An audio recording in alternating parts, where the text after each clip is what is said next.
I wanted to make my family proud, and I don't understand why I'm different from all the other kids. A lot of people don't know that I had a brain injury when I was a child. One day at school, somebody says, "Hey, look at all the fire engines outside." And most of the kids in the class never saw a fire engine, and firefighters are like my heroes. I want to see it. I take my chair, and I carry it to the windowsill, I put it down here, and I climb on it, and I can just kind of see the outline of it, and I see the firefighters, and I'm on my bliss. And just when I had that highest moment, one of the other kids is grabbing my chair, and I go back to turn like this to see who's doing it, and I fall head first right into the radiator, and I was bleeding, everywhere. There was a pool of blood. And my parents, the way they describe it, it was very traumatic. They said that I was never the same, and especially when it came to learning. I mean, I became painfully shy, I wasn't myself, and where it really showed up was in school, because I didn't understand things very well. And teachers would have to repeat themselves over and over and over. I became so introverted and not talking to anybody. And the big thing was also I couldn't read. I would just look at pages and I just see letters and they didn't mean anything to me.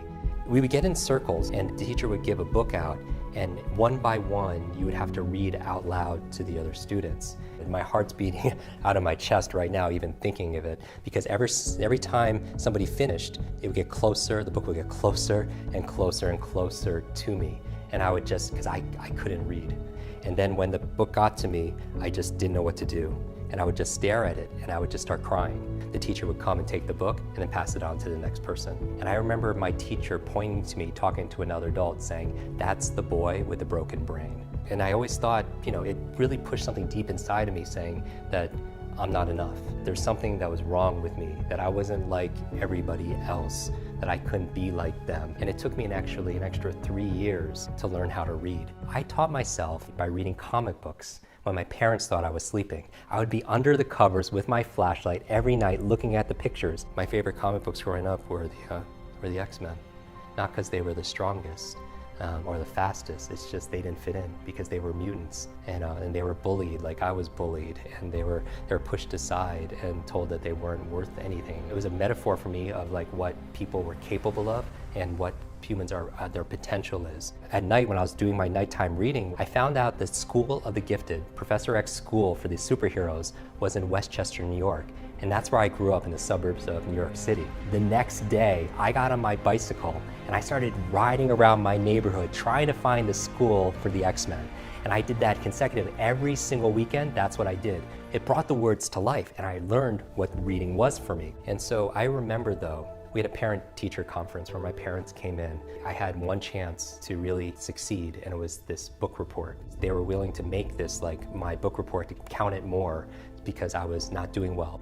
And we decided on a topic, and that topic was on Leonardo da Vinci. She thought that it would be interesting, for me to study, to learn about, this genius. They say that he had dyslexia, and he had some learning challenges. And I had this heart-to-heart talk with my parents, saying, I know I haven't measured up to this point, but I'm gonna make you proud. And I picked up every single book on Leonardo da Vinci. I mean, I just dreamt about Leonardo, and at breakfast I would read about Leonardo, and everything was about this person. This was where the spotlight is on you and you have to be able to perform, and this is going to decide if I was something. And that it was more than a book report. And when we get there in class, the teacher said, "Okay, Jim, I want you to give a presentation in front of the class about it." And my life just, right now, my world just crumbled. Because growing up with learning difficulties, I was painfully shy, because it was like going back to that reading circle again, where I had to talk in front of a group of people, because up to that point, I never did that. And so I looked her right in the eyes, because my heart was beating on my chest, I was sweating so much. And I said, I didn't do the book report, and I basically lied. She just took me for my word, and I got a 0.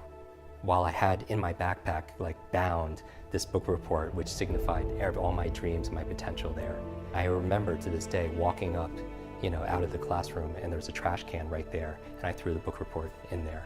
And along with that, everything in terms of my hopes and my abilities, my pride, my promises, it just felt like it just went in the trash. And I still look back with, regret and sorrow that I didn't step up to be able to do that. But I was a product at that moment of my conditioning. I was believing my self-talk that I wasn't enough.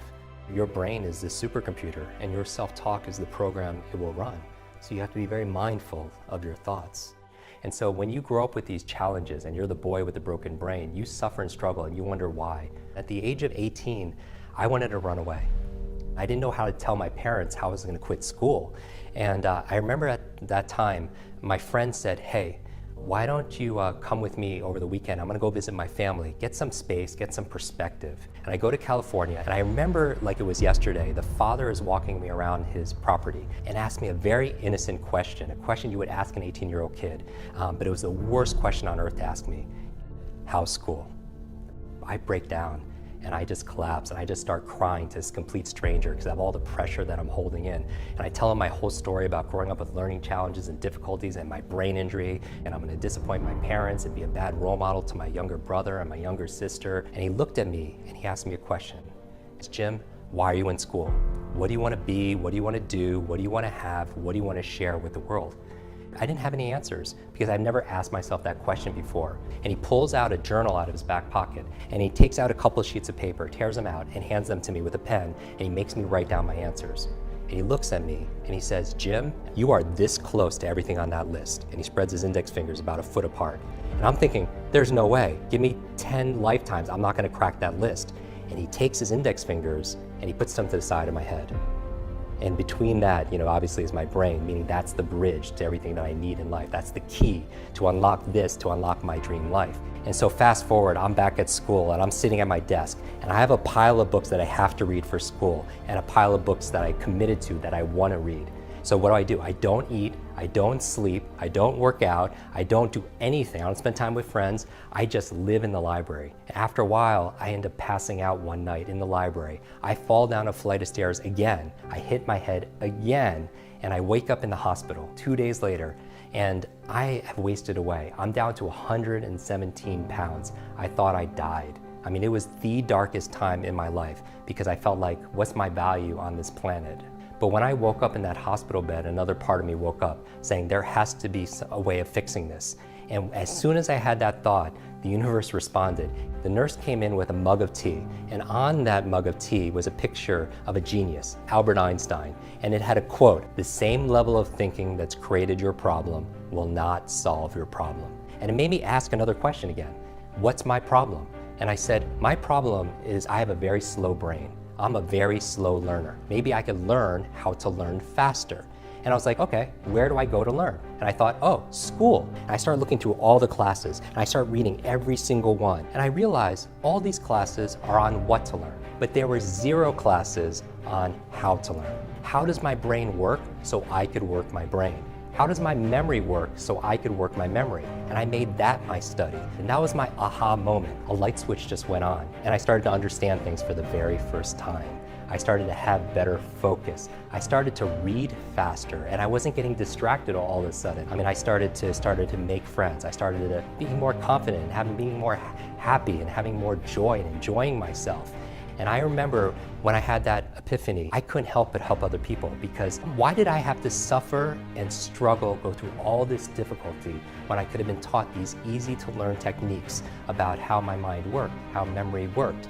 And so I wanted to start helping everybody. That's been my quest for the past 25 years. And I remember recently, I remembered somebody's name in an audience, and that person referred me to the chairman of 20th Century Fox. And I get a call from their office saying, hey, I heard about your work. I want you to please come in and spend a half a day with our executive team. And I go there on a Friday morning and I give one of the best trainings I've ever done. When I'm done, the chairman of 20th Century Fox comes to me and says, Jim, this was incredible. One of the very best trainings we've ever offered. And I see a movie poster of Wolverine. And it was for a movie, it wasn't coming out for a few months. And I was like, wow, I can't wait to see that film. And the chairman comes to me, he says, Jim, I didn't know you like superheroes. Like, we have another 30 days of filming the new X-Men movie in Montreal. How would you like to go there and be there and just experience it? And I was like, that's incredible. I've never been on a movie set before. And so he picks me up the next morning, Saturday morning, 8 o'clock. We get on the plane, they call it the X-Jet. Waiting on the plane for me is the entire cast of X-Men. I see Wolverine and Professor X, and I'm sitting between Jennifer Lawrence and Halle Berry, and I get to share some of my brain tips and speed reading and memory tips to these amazing superheroes. And when we get to Montreal, the very first scene took place in Charles Xavier's superhero school. And I'm still this 9-year-old boy, and I'm looking at this school, the place I've always dreamed, that I've always searched and seeked for, and I got to see my superheroes come to life right in front of me. When I go home after that, there's a package waiting for me, and it's the size of maybe a television, and I open it up, and it's this photograph of me and the entire cast of X-Men. There's a note in there from the chairman of Fox, and it says, "Jim, thank you so much for sharing your superpowers with all of us. I know you've been looking for your superhero school ever since you were a child. Here's your class photo."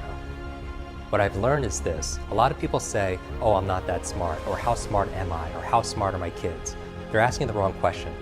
It's not how smart you are, it's how are you smart. A superhero for me is somebody who is on the path of discovering and developing their superpowers, like their strengths, their unique ability, their unique talents. And I feel like the world needs more superheroes, and the world deserves more of us to be able to show up that there's a superhero version of all of us. Find your superpower.